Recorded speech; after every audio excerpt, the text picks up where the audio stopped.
rupa-rupanya kalian bermain di belakangku. Kurang ajar. Dia pikir meninggalkan aku tanpa uang di negeri orang akan membunuhku. Dia lupa, sebelum aku menjadi istri sederhananya yang penurut, Swiss adalah taman bermainku. Henry, kau baru saja mencuri dari ratu yang sedang menyamar. Bersiaplah, neraka ini dingin. Sembari bersiap mendengarkan kisah ini, yuk absen dulu di kolom komentar dari kota mana saja kalian menonton. Jangan lupa dukung channel ini dengan like dan subscribe ya, supaya kami makin semangat mempersembahkan cerita yang lebih menarik lagi. Udara dingin yang menusuk tulang adalah hal pertama yang menyapaku pagi itu. Aku mengerjapkan mata, menyesuaikan pandanganku dengan cahaya matahari yang memantul dari tumpukan salju abadi di balik jendela kaca besar kamar hotel kami. Pemandangan Gunung Matterhorn yang megah berdiri kokoh di kejauhan seharusnya menjadi pemandangan romantis untuk ulang tahun pernikahan kami yang ketiga. Seharusnya. Tanganku melaba sisi tempat tidur di sebelahku. Kosong, dingin, spray itu rapi, seolah tidak ada yang menidurinya semalam. "Mas Henry?" panggilku pelan. Suaraku parak, khas bangun tidur. Hening, tidak ada jawaban. Hanya suara detak jam dinding antik yang terdengar monoton. Aku bangkit duduk, merasakan ada yang tidak beres. Perasaanku sebagai seorang istri yang selama ini selalu waspada, mendadak membunyikan alarm bahaya. Aku melirik ke arah nakas. Ponselku tidak ada di sana. Dompetku yang biasanya tergeletak di meja rias juga lenyap. Jantungku mulai berdegup kencang. Aku turun dari ranjang, berlari kecil menuju lemari pakaian kosong. Koper besar milik Henry sudah tidak ada. Baju-baju mahalnya yang dibeli dengan uang tabunganku sudah raib. Yang tersisa hanyalah koperku yang terbuka, dengan isinya yang diacak-acak. Di atas meja kopi ada secari kertas hotel yang ditindih dengan gelas kosong. Tulisan tangan Henry yang cakar ayam itu terpampang jelas di sana. Aku mengambilnya dengan tangan gemetar. "Jessica, maaf ya. Aku rasa kita sudah tidak cocok. Aku butuh wanita yang selevel sama aku, yang modern, bukan wanita kampungan yang kaku kayak kamu. Uang di tabunganmu sudah aku pindahkan semua. Anggap saja itu pesangon buat aku yang sudah tahan hidup susah sama kamu selama 3 tahun. Aku pergi sama Dewi. Kami mau keliling Eropa. Kamu pulang saja ke kampungmu kalau bisa. Jangan cari aku." Aku membaca surat itu 2 kali, 3 kali. Mencoba mencerna setiap kata yang tertulis. Dewi. Sekretaris barunya, yang centil itu. Jadi selama ini firasatku benar. Aku segera berlari ke arah brankas di dalam lemari terbuka. Kosong. Paspor kami, uang tunai cadangan 5.000 franc Swiss, dan kartu debit platinumku, semuanya hilang. Dia benar-benar meninggalkanku tanpa identitas, tanpa uang sepeser pun di negara yang biaya hidupnya salah satu termahal di dunia. Lututku lemas. Aku merosot duduk di lantai berkarpet tebal itu. Henry tahu aku berasal dari keluarga sederhana di Jawa. Setidaknya itu yang dia tahu. Dia tahu aku, katanya tidak bisa bahasa asing selain bahasa Inggris yang pas-pasan. Dia tahu aku sangat bergantung padanya selama perjalanan ini. Dia sengaja melakukan ini untuk membunuhku perlahan. Dia ingin aku terlantar, menjadi gelandangan, atau mati kedinginan di sini. Bayangan wajah Henry yang angkuh terlintas di benakku. Wajah laki-laki yang kucintai, yang rela ku temani hidup dari nol di kontrakan petak Jakarta. Padahal aku bisa saja memberinya istana. Aku menutupi jati diriku demi mencari cinta yang tulus. Aku ingin lelaki yang mencintaiku apa adanya, bukan karena warisan orang tuaku atau karirku di masa lalu. Kamu itu kampungan, Dek. Baju kok batik terus? Belajar dandan dong kayak Dewi. Ucapannya seminggu lalu terengyang kembali. Kampungan, katanya. Aku tertawa. Awalnya pelan, lalu semakin keras. Tawa yang terdengar gila di ruangan sunyi itu bukan tawa kesedihan, tapi tawa ketidakpercayaan akan kebodohan suamiku sendiri. Air mataku memang menetes, tapi itu air mata kemarahan. Dia mengambil semuanya, Uang hasil penjualan aset propertiku di Indonesia yang kukirimkan ke rekening bersama demi modal usaha dia nanti. Dia pikir aku bodoh karena memberikan PIN itu padanya kemarin dengan alasan untuk deposit hotel. Ternyata itu persiapan kaburnya. Aku berdiri menghapus air mata di pipiku dengan kasar. Aku berjalan menuju cermin besar di kamar mandi, menatap pantulan diriku. Wanita dengan pijama satin, rambut acak-acakan, dan mata sembab. Oke, Henry, bisikku pada bayangan di cermin. Kamu mau bermain api di tengah salju? Kamu pikir aku wanita desa yang akan menangis di pojokan lobi hotel dan minta bantuan KBRI sambil mengemis? Dia tidak tahu. Dia benar-benar tidak tahu bahwa Jessica yang dia nikahi di kawah sederhana di pinggiran Jakarta 3 tahun lalu adalah Jessica yang sama yang pernah menjadi senior investment banker di Credit Suisse Zurich selama 8 tahun. Dia tidak tahu bahwa wanita kampungan ini fasih 4 bahasa. Dia tidak tahu bahwa jalanan Zermatt ini lebih kuhafal daripada jalanan Jakarta. Aku kembali ke kamar membongkar lapisan puring di dasar koperku. Di sana tersembunyi sebuah kantong bludru kecil yang tidak pernah diketahui Henry. Aku merobek jahitannya. Keluar sebuah ponsel pintar tipis dan sebuah paspor lain. Paspor dengan cap yang jauh lebih banyak daripada paspor hijau yang dibawa kabur Henry. Dan satu lagi, sebuah kartu hitam legam. The Centurion Card dari American Express. Kartu yang tidak memiliki limit. Kartu yang hanya dimiliki oleh segelintir orang di dunia ini. Aku menyalakan ponsel itu. Baterainya masih ada 40%. Sinyal langsung terhubung. Aku menekan sebuah nomor yang sudah 5 tahun tidak kuhubungi. Nomor yang kuhafal di luar kepala. Henry, kamu baru saja membangunkan naga yang sedang tidur. Kamu pikir kamu mengambil segalanya. Kamu hanya mengambil remah-remah. Uang yang kamu curi itu hanyalah uang jajan bagiku. Tapi penghibaanmu itu utang nyawa yang harus dibayar lunas. Selamat datang di neraka sesungguhnya, suamiku. Telepon tersambung pada dering kedua. Guten Morgen, hier des Büro von Hans Müller. Wie kann ich helfen? Selamat pagi, ini kantor Hans Müller. Ada yang bisa saya bantu? Suara sekretaris wanita yang terdengar profesional dan kaku menyapa telingaku. Bahasa Jerman. Bahasa yang sudah lama tidak kakan di depan Henry, tapi masih mengalir deras di darahku. Entschuldigung, ich Händler sprechen. Es ist dringendheim. Ich ist zurück. Maaf, saya ingin bicara dengan Tuan Müller. Ini mendesak. Bilang padanya. Ica kembali. Ada jeda hening di seberang sana. Nama Ica adalah nama panggilanku saat masih berjaya di dunia perbankan Eropa. Nama yang disegani, nama yang membuat banyak pengusaha tunduk. Momentenbereich. Suara sekretaris itu berubah gugup. Tidak sampai 10 detik, suara berat seorang pria terdengar. Suara yang penuh semangat dan keakraban. Ica, mein Gott. Benarkah ini kau? Aku pikir kau sudah pensiun dini dan jadi petani di Asia seperti ceritamu terakhir kali. Hans tertawa lepas. Dia adalah sahabat sekaligus private banker kepercayaanku. Orang yang memegang kunci brankas aset-aset utamaku yang tidak pernah kusentuh sejak menikah.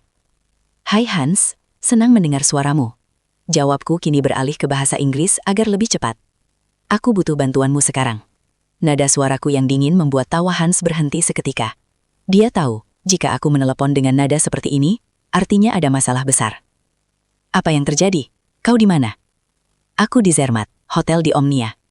Suamiku. Koreksi. Pencuri yang berstatus suamiku baru saja melarikan diri membawa kartu debit gabungan dan uang tunai. Dia meninggalkanku. Tanpa apa-apa. Bajingan, umpat Hans. Katakan apa yang kau butuhkan. Polisi, helikopter, atau aku kirim tim keamanan untuk mematahkan kakinya. Aku tersenyum tipis. Hans selalu dramatis, tapi itu yang kusukai. Jangan dulu Hans, itu terlalu mudah. Dia pikir aku wanita miskin yang bodoh. Dia pikir dia baru saja jadi kaya raya dengan uang receh yang dia curi itu. Aku ingin bermain sedikit.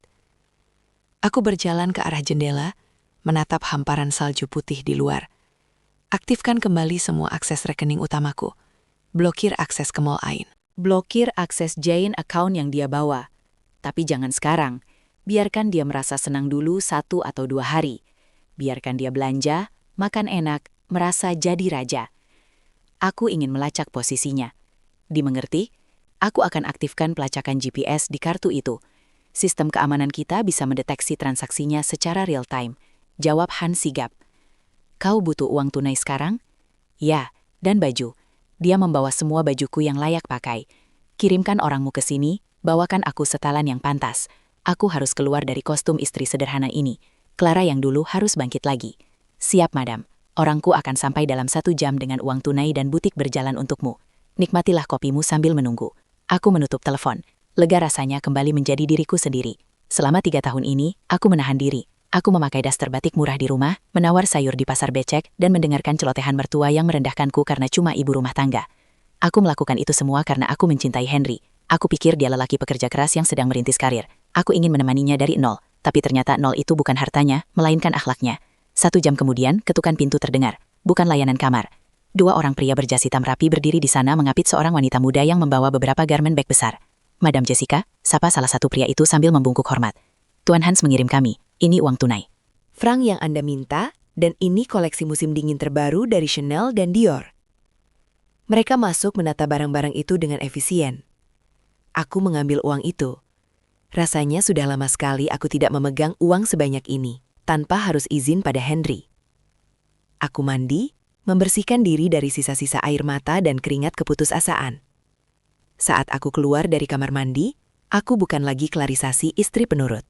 Aku mengenakan turtleneck kasmir hitam, celana bahan wol abu-abu yang membalut kakiku dengan sempurna, dan kot panjang berwarna camel yang harganya setara dengan gaji Henry 2 tahun. Kacamata hitam besar menutupi mataku yang sembab. Aku mengambil ponsel pintarku. Sebuah notifikasi masuk dari Hans.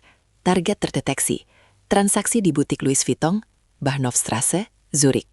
Nominal 15.000 CHF. Z. Tentu saja dia pasti ingin memanjakan gundiknya di pusat belanja paling mewah. Zurich.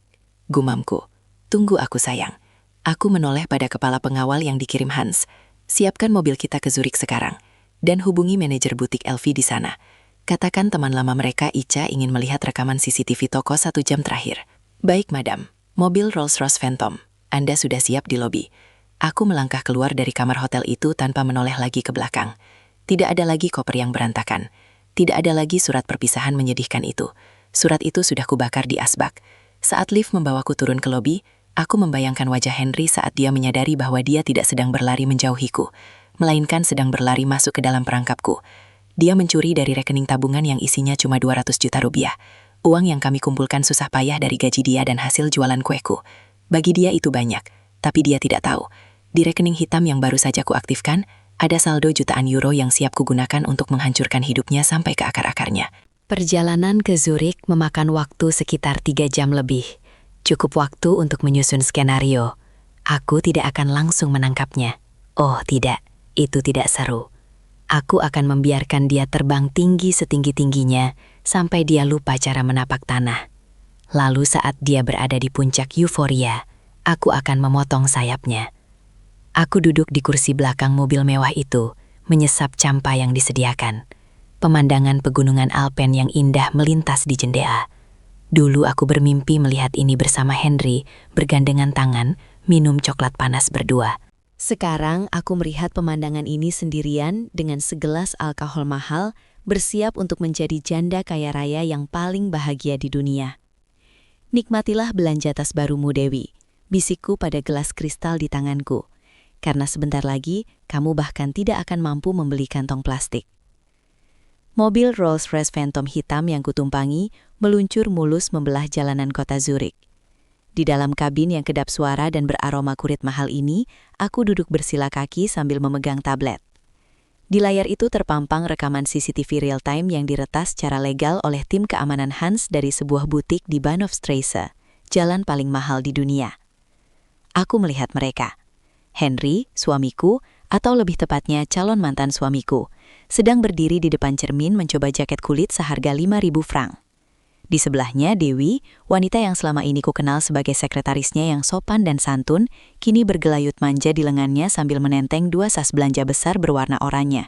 Tas Hermes. Dadaku sesak sesaat. Bukan karena cemburu, melainkan karena rasa mual melihat kemunafikan itu. Uang yang mereka pakai untuk membeli barang-barang itu adalah uang tabungan masa depanku. Uang yang kukumpulkan dari hasil menjual tanah warisan nenek di kampung dan hasil kerja kerasku membuat catering kecil-kecilan selama 3 tahun terakhir. Henry tahu itu uang darah dan keringatku, dan dia menghabiskannya dalam hitungan jam untuk wanita lain. Hans yang duduk di kursi depan di samping sopir menoleh ke belakang. Madam, total transaksi mereka dalam 2 jam terakhir sudah mencapai 25.000 serang. Rekening joint account Anda hampir kering.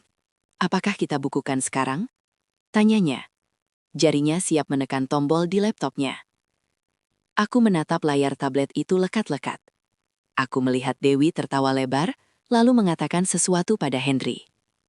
Karena CCTV ini memiliki fitur audio terbatas yang sudah dimodifikasi tim Hans, aku bisa mendengar samar-samar percakapan mereka lewat earpiece yang kupakai. Sayang, kamu yakin istri kamu nggak bakal ngejar ke sini? Tanya Dewi sambil mematut diri dengan kacamata hitam baru. Henry tertawa meremehkan. Halah, si Jessica boro-boro ngejar. Dia itu ngomong Inggris aja belepotan, apalagi bahasa Jerman atau Prancis. Paling sekarang dia lagi nangis-nangis di lobi hotel, bingung mau makan apa. Dia itu wanita kampungan, Sar. Gak kayak kamu yang modern. Aku tuh tersiksa nikah sama dia. Di rumah dasan mulu, bau bawang. Iya sih, kasihan juga ya. Tapi makasih lo sayang. Uang pesangon dari dia lumayan banget buat kita honeymoon.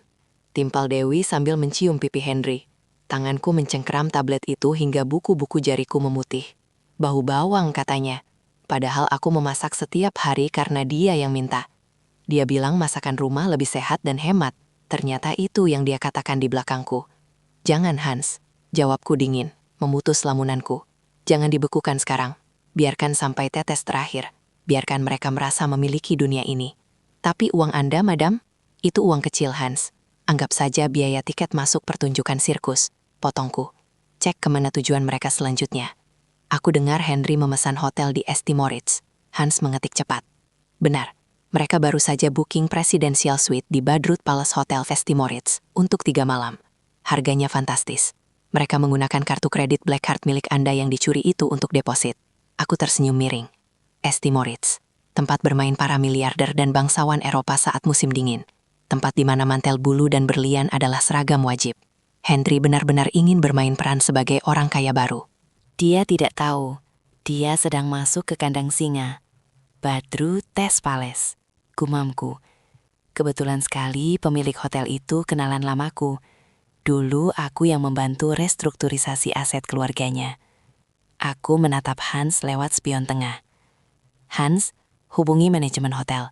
Katakan Ica datang. Siapkan suite terbaik untukku yang posisinya bisa memantau kamar Henry. Dan satu lagi, pastikan pelayan restoran nanti malam bekerja sama dengan kita. Siap, madam. Skenario makan malam? Tanya Hans dengan senyum penuh arti. Ya, skenario makan malam terakhir, jawabku. Mobil kami berbelok, meninggalkan Zurich menuju pegunungan yang lebih tinggi menuju St. Moritz.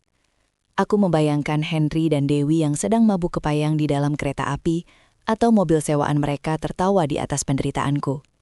Nikmatilah Henry, nikmatilah tawa itu. Karena tawa itu akan menjadi hal terakhir yang bisa kau ingat sebelum aku merenggut nyawamu. Secara metaforis tentu saja, aku tidak akan membunuhnya, itu terlalu cepat. Aku akan memiskinkannya, mempermalukannya, dan membiarkannya merangkak di salju.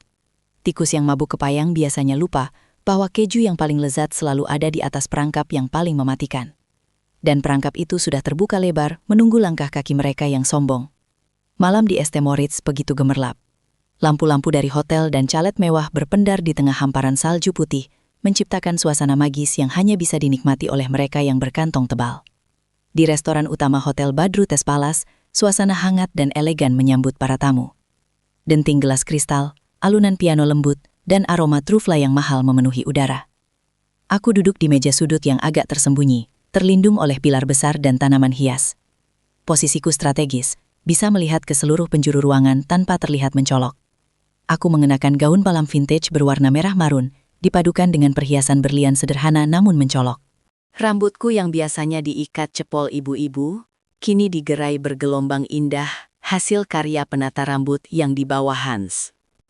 Tidak jauh dari mejaku, di tengah ruangan, tempat yang paling mencolok, duduklah targetku, Henry dan Dewi.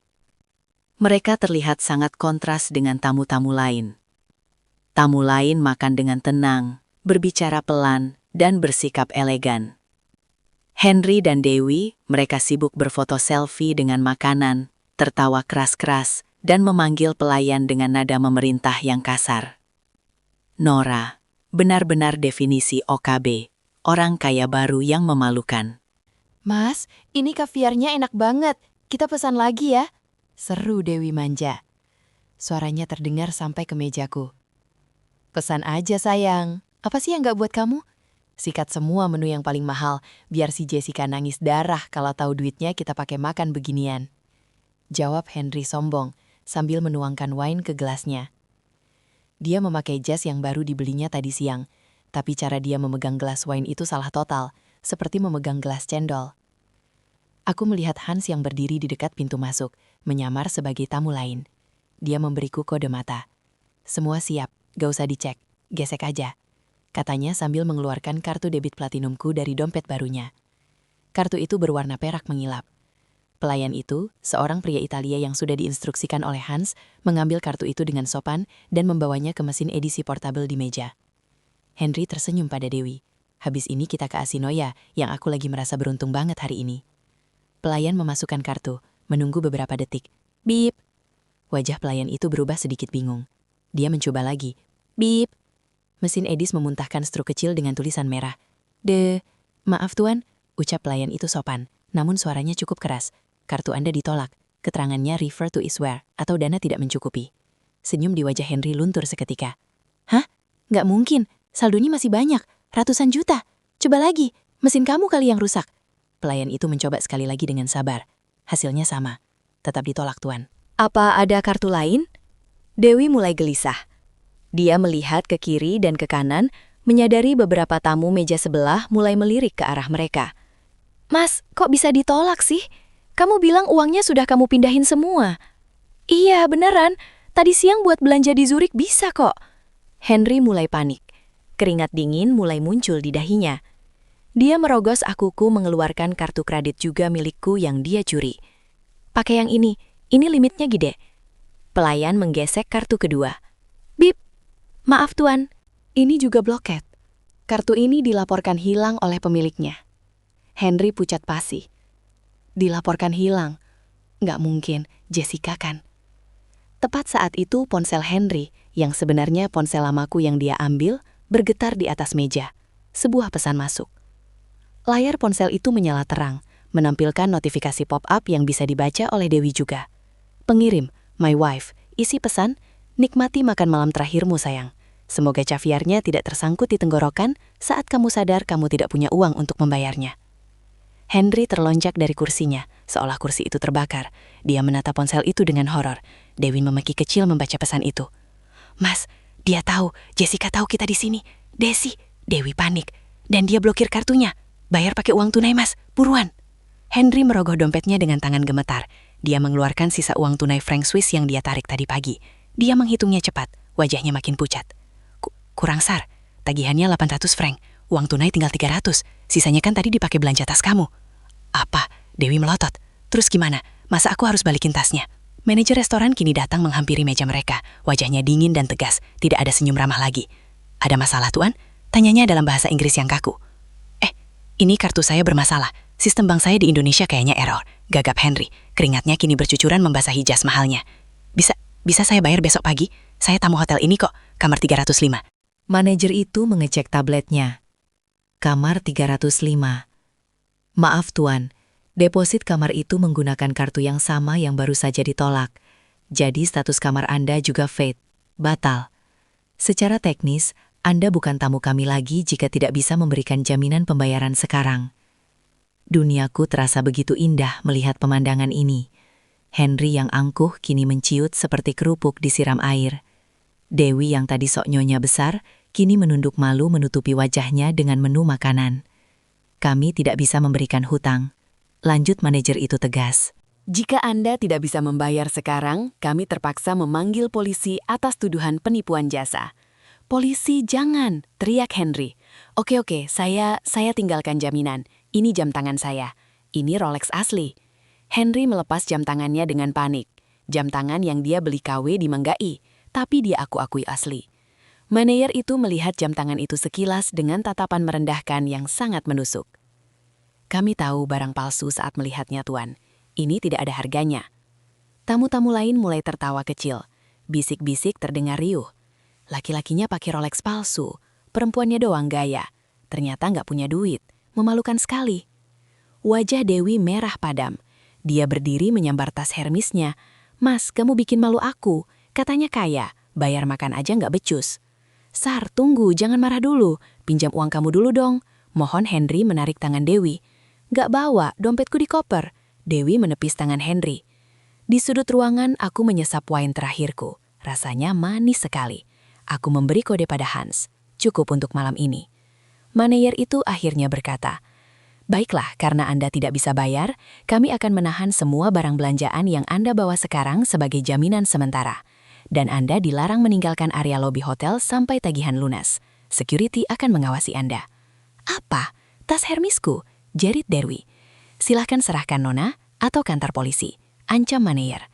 Dengan berat hati dan air mata buaya, Dewi menyerahkan tas-tas belanja oranye itu kepada pelayan. Henry terduduk lemas di kursinya, menata piring kaviar sisa yang tiba-tiba terlihat menjijikan. Dia menata ponselnya lagi, membaca pesan dariku berulang-ulang. Dia melihat ke sekeliling ruangan dengan paranoid, mencari sosokku.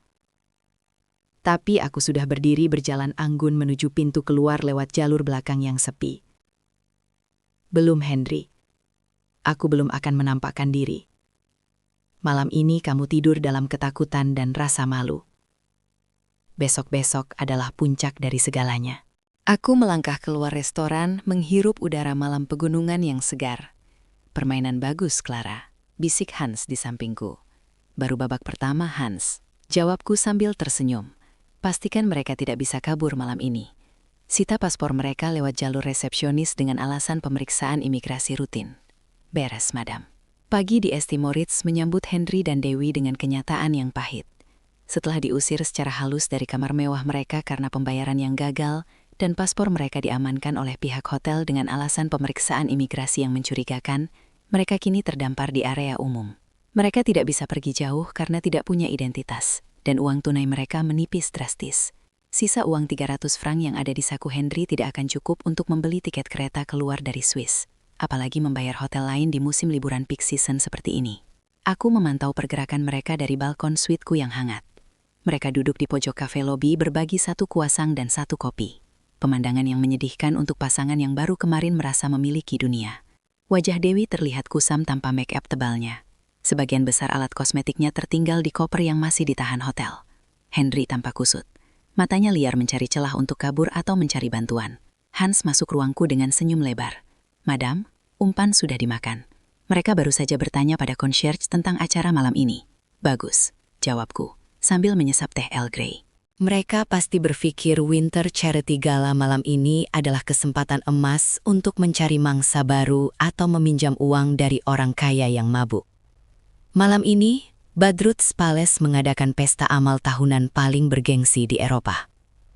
Tiket masuknya ribuan franc, atau hanya untuk undangan khusus. Tamu-tamunya adalah bangsawan, tikoto bisnis, dan selebriti. Henry dengan mentalitas penipu kecilnya pasti berpikir dia bisa menyusup, membaur, dan mungkin menipu salah satu tamu untuk memberinya pinjaman dengan cerita sedih karangannya. Malam pun tiba. Aku mengenakan gaun yang sudah disiapkan khusus oleh tim stylist dari Paris. Sebuah gaun haute couture berwarna biru malam dengan taburan kristal Swarovski yang memanturkan cahaya seperti bintang. Potongannya elegan, memamerkan bahu dan leher jenjangku, memberikan aura kekuasaan yang tidak terbantahkan. Tidak ada lagi klarisasi ibu rumah tangga yang memakai daster batik. Malam ini, Clara sang ratu bangkir telah kembali sepenuhnya. Aku turun ke ball melalui lift pribadi.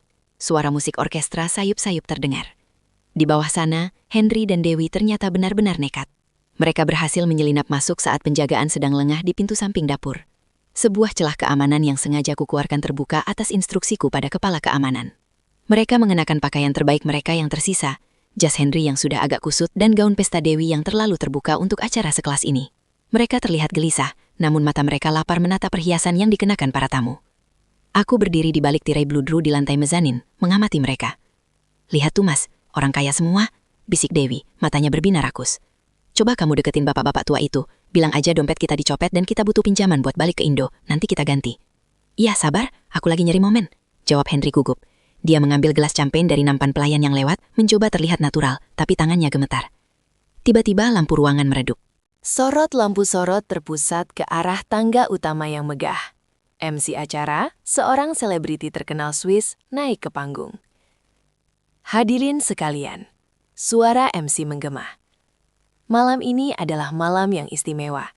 Kita kedatangan tamu kehormatan, seorang filantropis yang telah lama menghilang dari peredaran sosialitas Zurich.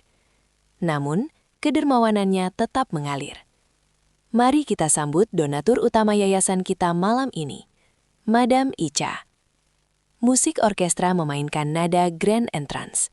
Tirai tempatku berdiri terbuka perlahan. Aku melangkah maju. Cahaya lampu sorot langsung menghantam wajahku, membuat gaun kristalku berkilauan menyilaukan mata. Aku menuruni tangga marmer itu dengan langkah pelan dan anggun. Dagu terangkat, senyum tipis terukir di bibir. Semua mata tertuju padaku. Tepuk tangan riuh membahana. Di sudut ruangan, gelas champa di tangan Henry terlepas. Perang. Bunyi pecahan kaca itu tertelan oleh suara tepuk tangan.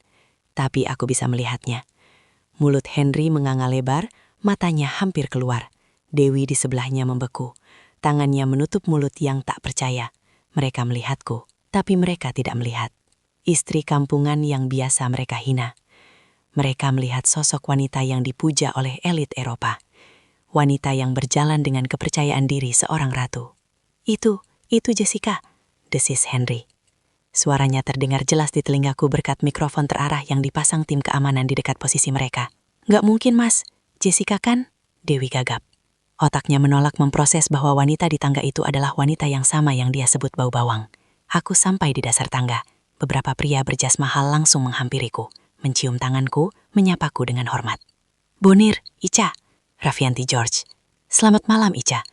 Mempesona seperti biasa. Sapa seorang diplomat Prancis. Merci, monsieur. Jawabku fasih dengan aksen Paris yang sempurna. Aku melirik sekilas ke arah Henry. Dia masih mematung, wajahnya pucat pasi, seolah melihat hantu. Dia mengusap matanya berkali-kali, berharap ini hanya halusinasi akibat stres. Namun kenyataan tidak bisa dihapus. Istrinya, wanita yang dia tinggalkan tanpa uang sepeser pun, kini menjadi bintang utama di pesta yang bahkan dia tidak mampu beli tiketnya. Henry mulai bergerak. Insting predatornya yang salah kaprah mulai bekerja. Dia berpikir, itu istriku, dia kaya, aku selamat. Dia tidak menyadari bahwa dia sedang berjalan menuju jurang. Dia menarik tangan Dewi, membelah kerumunan tamu, mencoba mendekatiku. Awas, minggir, itu istri saya, seru Henry pada seorang pelayan yang menghalanginya. Tapi tidak ada yang mengerti bahasa Indonesianya. Aku tersenyum melihatnya mendekat. Datanglah tikus kecil. Masuklah ke dalam perangkap cahaya ini. Biar semua orang melihat betapa kotornya dirimu di bawah sorot lampu kemewahanku. Jarak kami semakin dekat. Henry dengan napas terengah-engah dan wajah yang dipenuhi keringat dingin, akhirnya berhasil menembus lingkaran para tamu elit yang mengelilingiku. Penampilannya sangat kontras. Di tengah lautan tuxedo rapi dan gaun malam elegan, Henry dengan jas kusutnya dan Dewi dengan makeup lunturnya terlihat seperti noda kotor di atas kain sutra putih. "Jessica, Dek!" teriak Henry. Suaranya pecah dan sumbang. Keheningan seketika menyelimuti area di sekitarku. Para tamu terhormat itu berhenti berbicara, menoleh dengan tatapan bingung dan jijik ke arah sumber suara kasar itu. Aku menghentikan obrolanku dengan Sio, bank swasta terbesar di Swiss, lalu memutar tubuhku perlahan menghadap Henry. Henry tersenyum lebar, senyum putus asa bercampur lega yang menjijikan. Dia merentangkan tangannya hendak memelukku di depan umum. "Ya ampun, Dek, Mas cariin kamu kemana-mana. Mas pikir kamu hilang," serunya dengan nada sandiwara yang sangat buruk. "Ternyata kamu di sini. Kamu cantik banget, Dek. Mas Pangling." Dia mencoba menyentuh lenganku, tapi aku mundur satu langkah dengan gerakan halus namun tegas. Tangannya hanya menangkap udara kosong. Maaf, ucapku dalam bahasa Inggris dengan aksen British yang kental dan dingin. "Siapa Anda?" Henry terbelalak. Dia tertawa gugup. Dek, jangan bercanda dong. Ini Mas Henry, suamimu. Mas tahu, masalah ninggalin kamu di hotel itu cuma prank kok, Dek. Sumpah, Mas cuma mau ngetes kemandirian kamu. Yup, kita pulang. Kita bicara baik-baik. Prank? Aku mengangkat satu alis. Mencuri seluruh tabungan istri, membawa kabur kartu kredit, dan pergi dengan pelacur ini? Anda sebut itu lelucon? Aku beralih menggunakan bahasa Indonesia, tapi dengan nada yang begitu rendah dan tajam hingga membuat bulu kuduk siapapun yang mendengar meremang. Dewi yang berdiri di belakang Henry tampak menciut. Dia menyadari situasi ini jauh lebih buruk dari yang dia bayangkan. Dia melihat tatapan orang-orang di sekitar kami. Tatapan menghakimi. "Mas, dia beneran istrimu," bisik Dewi ketakutan. "Kok dia beda banget?" Henry mengabaikan Dewi. Dia fokus padaku, atau lebih tepatnya pada kalung berlian di leherku. Matanya berkilat serakah. Dia berpikir dia masih bisa memanipulasiku. "Dek Jessica, sayang, sudahlah. Jangan marah di depan orang banyak. Mal, ayo kita ke kamar kamu. Mas kangen, Mas janji bakal jelasin semuanya. Uang itu masih ada kok, aman sama Mas." Bujuknya mencoba maju lagi. Kali ini aku tidak mundur. Aku berdiri tegak, menatap matanya dengan sorot mata yang biasa kugunakan untuk mengintimidasi lawan bisnisku di meja negosiasi. Sorot mata yang mengatakan, "Kamu tidak ada harganya, Henry." Suaraku tenang namun mematikan. "Lihat sekelilingmu. Kamu pikir kamu siapa? Kamu pikir kamu bisa datang ke sini dengan baju bau keringatmu itu dan mengklaim aku sebagai istrimu setelah apa yang kamu lakukan?" Aku tertawa kecil, tawa yang merendahkan. "Wanita yang kamu nikahi, wanita yang kamu panggil kampungan dan bau bawang itu sudah mati di kamar Hotel Zermatt kemarin pagi. Wanita di hadapanmu ini adalah Ica, dan Ica tidak mengenal pengkhianat miskin sepertimu." "Jessica, jangan sombong kamu ya." Emosi Henry meledak karena malu. "Ingat, aku ini imam kamu. Aku suamimu. Hartamu harta aku juga. Kamu gak berhak permaluin aku kayak gini. Sini bagi uangnya. Aku butuh uang buat bayar hotel." Henry kehilangan kendali. Dia mencoba mencengkram bahuku dengan kasar. Tindakan bodoh. Sangat bodoh. Sebelum tangannya sempat menyentuh gaunku, 2 orang pengawal pribadi yang menyamar di kerumunan langsung menyergapnya. Dengan gerakan cepat dan efisien, lengan Henry dipelintir ke belakang punggungnya. "Ah, sakit. Lepasin. Saya suaminya. Dia istri saya," teriak Henry kesakitan. Para tamu mulai berbisik-bisik ngeri. Aku memberi isyarat tangan pada kepala keamanan acara. "Violus, sortir sete playang mes infits. Tolong buang sampah ini keluar. Dia mengganggu tamu-tamuku." Perintahku dalam bahasa Prancis yang fasih dan elegan. Kepala keamanan mengangguk hormat. "Oui, Madame Clara, tout de suite." "Baik, Nyonya Clara, segera." Henry diseret paksa menjauh dariku. Kakinya terseok-seok di lantai marmar. Dia meronta-ronta seperti binatang liar yang tertangkap. "Jessica, tega kamu. Aku laporin polisi. Aku tuntut kamu. Dewi, bantuin aku," teriak Henry. Semua mata kini tertuju pada Dewi. Wanita itu berdiri gemetar. Wajahnya pucat pasi. Dia melihat Henry diseret seperti kriminal. Dia melihatku yang berdiri tak tersentuh, bak Dewi pembalasan. Dewi membuat keputusan cepat. Dia mundur perlahan, menggelengkan kepala. Saat pengawal lain mendekatinya, dia mengangkat tangan. "Sah, saya nggak kenal dia. Saya cuma diajak," teriak Dewi mengkhianati Henry dalam detik itu juga. "Dia bohong sama saya. Katanya dia kaya. Ternyata dia maling. Jangan tangkap saya." Aku menatap Dewi dengan senyum miring. "Oh, benarkah? Bukankah kamu yang menikmati tas Hermes dari uang curian itu?" Dewi terbungkam. Wajahnya merah padam karena malu. "Bawa wanita ini juga. Pastikan mereka tidak menginjakkan kaki di properti ini lagi," perintahku datar. Pengawal menggiring Dewi yang menangis histeris menyusul Henry. Suara teriakan dan makian mereka perlahan menghilang saat pintu besar ballroom ditutup kembali. Musik orkestra kembali mengalun. Suasana pesta kembali normal, seolah gangguan kecil tadi tidak pernah terjadi. Para tamu kembali tersenyum padaku. Kali ini dengan rasa hormat yang lebih tinggi, mereka melihat bagaimana aku menangani masalah dengan dingin dan berkelas. Hans mendekat, membisikkan sesuatu di telingaku. "Pertunjukan yang luar biasa, Madam. Polisi sudah menunggu di luar." Laporan pencurian aset dan penyalahgunaan kartu kredit sudah kami proses. Begitu mereka dilempar keluar dari hotel, polisi akan langsung menangkap Henry. Bagus, jawabku sambil mengambil gelas syampa baru. Biarkan dia merasakan dinginnya sel tahanan Swiss.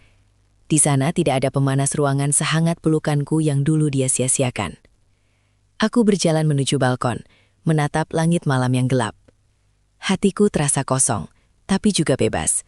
Henry sudah hancur, Dewi sudah hancur, tapi ini belum selesai.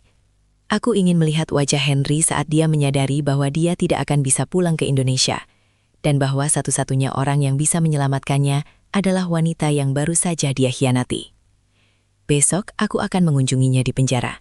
Aku ingin melihat sujud terakhirnya, bukan sujud cinta, tapi sujud seorang hamba yang memohon ampun pada tuannya. Suara sirine mobil polisi membelah keheningan malam St. Moritz yang beku. Cahaya biru dan merah berputar-putar, memantul di permukaan salju yang putih, menciptakan pemandangan yang kacau di depan lobi hotel mewah Badruz Es Palace. Dari balik jendela kaca mobil Rolls-Royce yang terparkir agak jauh di sisi gelap jalan, aku menyaksikan drama itu berlangsung, seperti menonton adegan klimaks sebuah film thriller. Bedanya, akulah sutradaranya. Henry diseret keluar oleh 2 petugas keamanan hotel. Tubuhnya dilempar begitu saja ke trotoar yang dingin. Dia tersungkur. Wajahnya mencium aspal basah. Jas mahalnya kini kotor dan robek di bagian lengan. Di belakangnya, Dewi menyusul, didorong keluar dengan tidak hormat. Tas-tas belanjaan Hermisnya sudah disita. Begitu pula koper mereka. Mereka benar-benar tidak memiliki apa-apa selain pakaian yang melekat di badan. Ini gila. Kalian melanggar hak asasi manusia. Saya mau lapor KBRI, teriak Henry. Suaranya serak dan putus asa.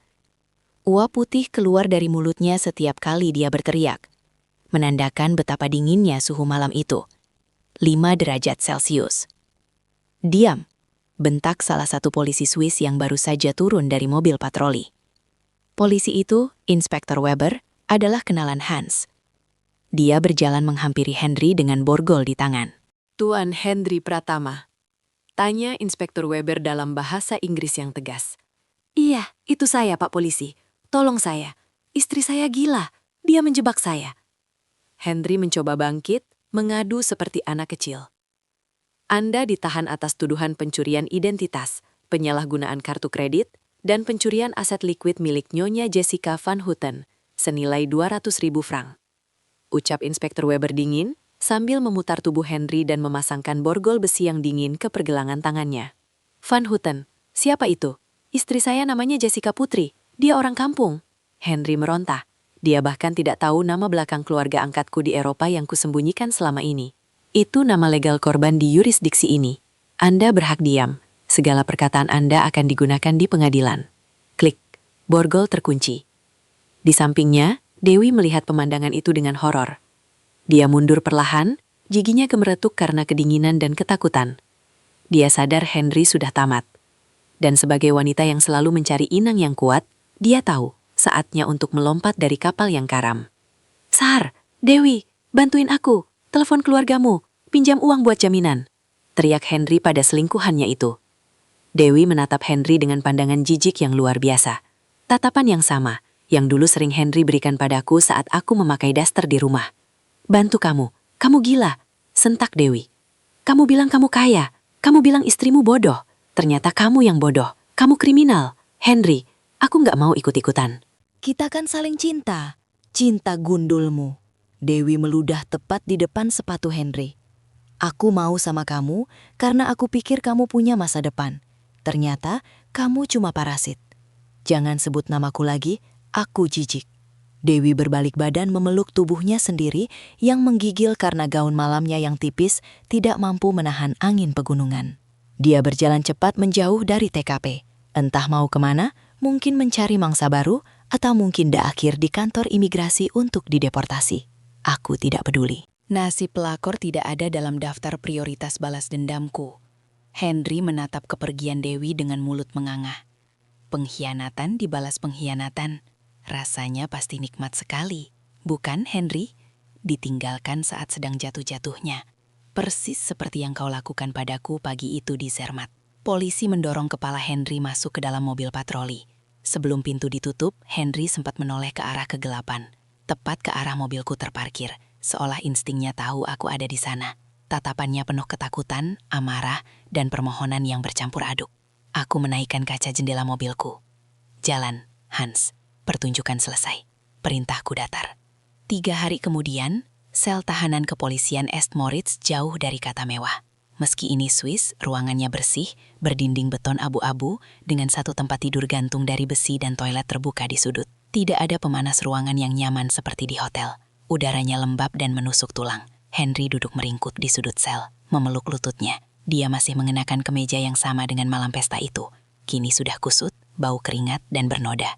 Wajahnya tumbuh brewok kasar yang tidak terawat, matanya cekung, bibirnya pecah-pecah. Dia sudah mencoba menghubungi semua orang tuanya di Indonesia, teman-teman kantornya, bahkan Dewi. Tidak ada yang bisa membantu. Orang tuanya di kampung hanya menangis dan tidak punya uang untuk tiket ke Swiss.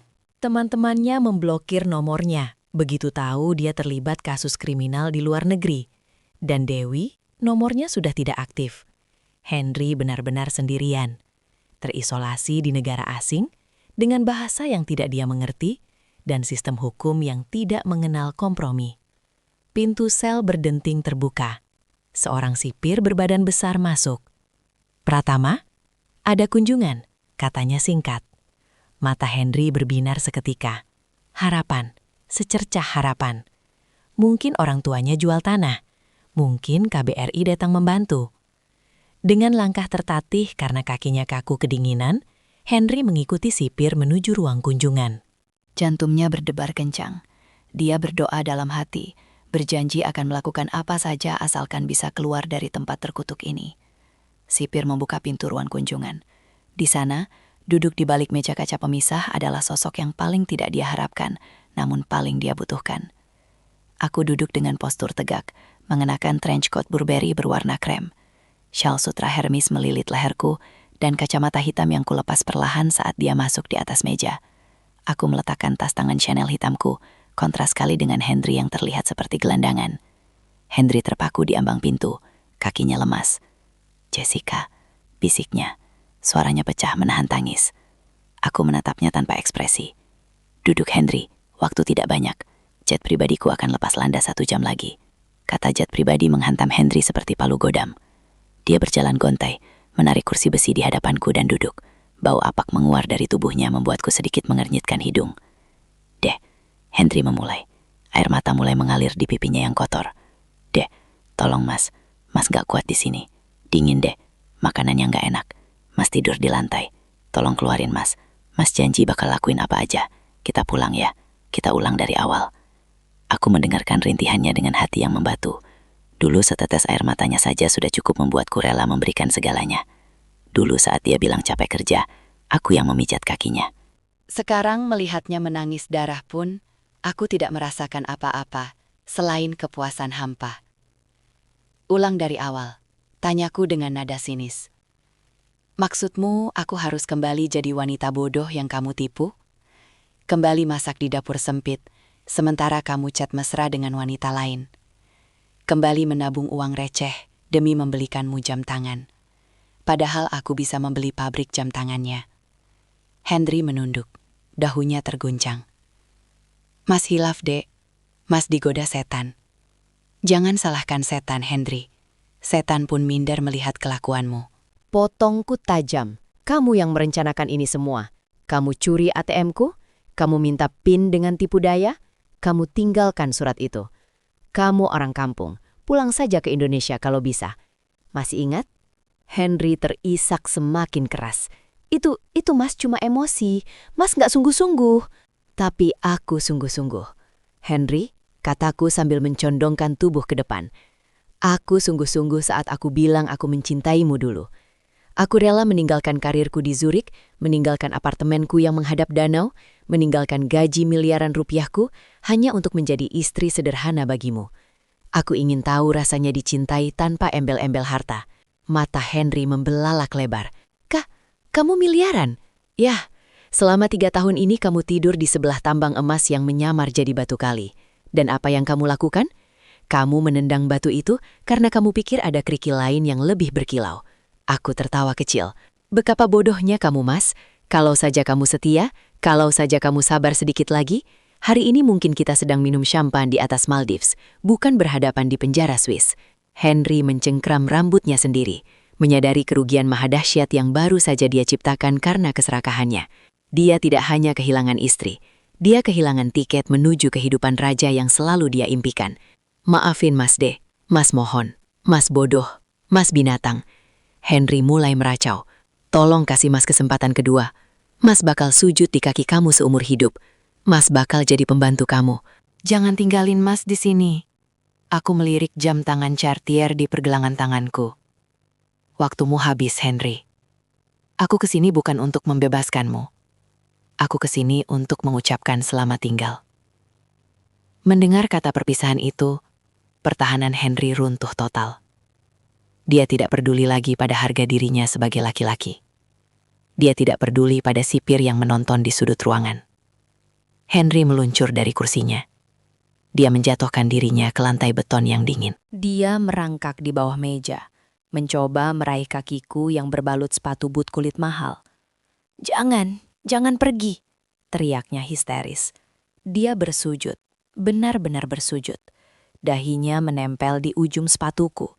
Tangannya memeluk betisku erat-erat, membasahi kulit sepatuku dengan air matanya. Ampun, Dek, ampun. Demi Tuhan. Mas, ampun, Mas. Mau pulang, Mas, takut di sini. Jangan tinggalin, Mas. Mas rela jadi anjing kamu, Dek. Mas rela disiksa. Asal jangan di sini. Bawa Mas pulang. Pemandangan inilah yang kubayangkan saat aku menemukan surat laknat itu di meja hotel. Aku membayangkan dia bersujud, memohon, dan hancur. Dulu aku pikir ini akan membuatku senang luar biasa. Tapi nyatanya, yang kurasakan hanya rasa jijik. Jijik melihat laki-laki yang dulu kuanggap imam. Kini tak lebih dari cacing yang menggeliat ketakutan. Aku menarik kakiku dari pelukannya dengan sentakan kasar, seolah menyingkirkan kotoran. Berdiri, Henry, kamu memalukan, ucapku dingin. Henry mengangkat wajahnya. Wajah itu basah, merah, dan penuh ingus. Menyedihkan. Bawa Mas pulang, Jessica tolong. Aku berdiri merapikan mantelku. Kamu akan pulang, Henry. Tapi bukan bersamaku dan bukan sekarang, kataku sambil menatapnya dari ketinggian. Hukum di Swiss sangat adil. Kamu akan diproses. Kamu akan diadili. Dan setelah kamu menjalani hukuman mungkin 1 atau 2 tahun, kamu akan dideportasi. Pemerintah Swiss yang akan membelikanmu tiket pulang. Tiket ekonomi 1 arah. 2 tahun, pekik Henry. Aku bisa mati di sini. Orang kampung sepertiku saja bisa bertahan hidup. Masa kamu yang modern dan berkelas tidak bisa? Sindirku telak. Anggap saja ini training mental. Siapa tahu setelah keluar dari sini, kamu jadi manusia yang lebih tahu diri. Aku mengambil tas tanganku dan berbalik menuju pintu. Jessica, istriku, jangan tega kamu. Henry mencoba mengejarku, tapi sipir dengan sigap menahannya, memiting lehernya. Aku berhenti sejenak di ambang pintu, tanpa menoleh. Oh ya, satu lagi, jangan panggil aku istrimu. Pengacaraku di Jakarta sedang memproses gugatan cerai. Saat kamu mendarat di Indonesia nanti sebagai narapidana deportasi, statusmu sudah duda. Duda miskin, mantan narapidana, dan pengangguran. Tidak ada Jessica Saa kembali. Teriakan Henry menggema di lorong penjara, memantul di dinding-dinding beton yang dingin. Teriakan penyesalan yang terlambat. Teriakan dari seseorang yang telah membuang berlian demi menggenggam pasir. Dan kini, pasir itu pun telah lolos dari jemarinya. Pintu besi tertutup dengan bunyi klang yang berat, mengunci suara Henry di dalam sana. Aku berjalan keluar dari kantor polisi itu. Udara segar dan sinar matahari musim dingin menyambutku. Hans sudah menunggu di samping pintu mobil, membukakan pintu untukku. "Sudah selesai, Madam?" tanyanya. "Sudah, Hans, tutup buku," jawabku sambil tersenyum lega. Beban di dadaku hilang sepenuhnya. "Ke bandara sekarang?" "Ya, bawa aku pulang. Aku rindu soto ayam dan udara Jakarta yang hangat." Di dalam pesawat jet pribadi yang membawaku terbang menembus awan, aku melihat ke bawah melalui jendela oval. Pegunungan Alpen terlihat kecil dan damai. Di suatu tempat di bawah sana, ada seorang laki-laki yang sedang meringkuh kedinginan, meratapi nasibnya. Aku mengangkat gelas campan, bersulang pada bayanganku sendiri di kaca jendela. Selamat tinggal masa lalu, Selamat datang kebebasan. Aku menyesap cairan keemasan itu. Rasanya manis, semanis kemenangan yang diraih dengan elegan. Tidak ada lagi Dexter, tidak ada lagi penghinaan.